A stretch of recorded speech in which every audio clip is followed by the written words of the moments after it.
Hello everyone. Welcome back to the Apple Connect. In this video, I'm going to talk about how to change Instagram background color on your Instagram stories. So let's get started. So, first thing, what we have to do is capture any random picture to set it as your background.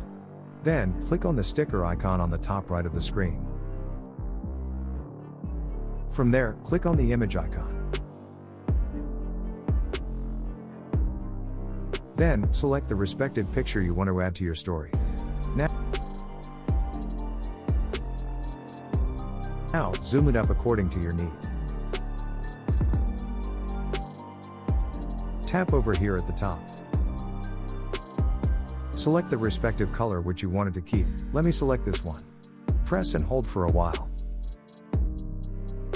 And then, as you can see that we have successfully changed the color.